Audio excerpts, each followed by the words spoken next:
រឿងវិញ្ញាណសត្វក្រពើនៃទន្លេមេគង្គតាំងពីយូរយារណាស់មកហើយនៅក្នុងភូមិដ៏ស្ងប់ស្ងាត់មួយតាមដងទន្លេមេគង្គមានប្រជាជនរស់នៅយ៉ាងសុខសាន្តនេសាទត្រីនិងធ្វើស្រែចម្ការក្រោមពន្លឺព្រះអាទិត្យដ៏កក់ក្ដៅនៃប្រទេសកម្ពុជាចាស់ព្រឹទ្ធាចារ្យតែងតែនិយាយអំពីសត្វក្រពើដែលមានស្មារតីរឹងមាំខ្លាំងក្លាហើយក៏ជាអ្នកការពារទន្លេនោះផងដែរហើយសត្វទាំងអស់តែងតែគោរពវាជាម្ចាស់នៅទីនោះក្នុងចំណោមអ្នកភូមិមានតារាជាក្មេងចេះចង់ដឹងចង់ឃើញទឹកទន្លេហើយនៅយប់មួយបានយល់សប្តិឃើញវិញ្ញាណនៃសត្វក្រពើផងដែរយប់មួយតារាសុបិនឃើញសត្វក្រពើភ្លឺចែងចាំងចេញពីទឹកនិងផ្កាយហើយតារាបានហៅឈ្មោះក្រពើថាស្ដេចនៃទន្លេនៅព្រឹកបន្ទាប់មានអ័ព្ទចម្លែកមួយបានបក់បោកពេញទន្លេហើយធ្វើឲ្យអ្នកភូមិមានការមិនសប្បាយចិត្ត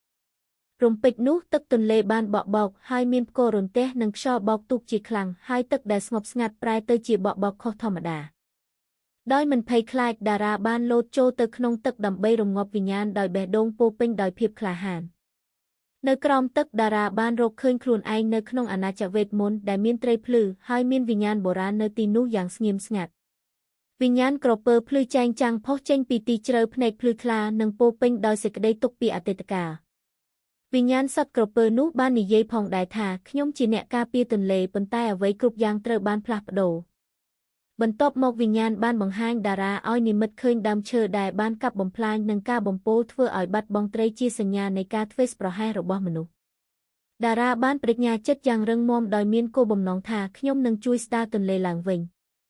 តារាក្រោកពីទន្លេដោយធ្វើប្រសិទ្ធពរជ័យនៃវិញ្ញាណក្ខន្ធឲ្យកើតឡើងជាថ្មីនិងបេសកម្មក្នុងព្រលឹងវិញ្ញាណបន្ទាប់មកតារាបានចែករំលែកដំណឹងឲ្យអ្នកភូមិរួមគ្នាដើម្បីថែរក្សាទន្លេទាំងអស់គ្នាបន្តិចម្ដងទន្លេបានស្ងប់ហើយជីវិតក៏ត្រឡប់មកដូចដើមវិញហើយគ្រប់យ៉ាងត្រូវបានស្ដារឡើងវិញជាអំណោយនៃវិញ្ញាណបានបញ្ជូនឲ្យតារានៅត្រីមាសមួយដើម្បីចាំថែរក្សានិងដឹកនាំគាត់ជារៀងរាល់ឆ្នាំអ្នកភូមិបានប្រារព្ធពិធីបុណ្យទន្លេដើម្បីគោរពដល់វិញ្ញាណក្ខន្ធសត្វក្រពើក្រោយមកតារាមានប្រាជ្ញានិងអំណាចក្លាយជាអ្នកការពារទន្លេនិងបង្រៀនអ្នកដទៃឲ្យចេះគោរពនិងស្រឡាញ់ធម្មជាតិ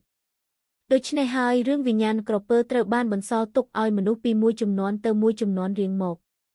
នៅយប់ដ៏ស្ងប់ស្ងាត់នៅពេលដែលពន្លឺព្រះច័ន្ទរះលើដងទន្លេមេគង្គពន្លឺដ៏ស្រទន់ត្រូវបានគេមើលឃើញរំសាយតាមផ្ទៃទឹកអ្នកភូមិញញឹមហើយចិត្តរបស់ពួកគេនៅដោយសុខសាន្តហើយដឹងថាវិញ្ញាណក្រពើនៅតែឃ្លាំមើលពួកគេការពារធម្មជាតិនិងមនុស្សជាតិសូមអរគុណ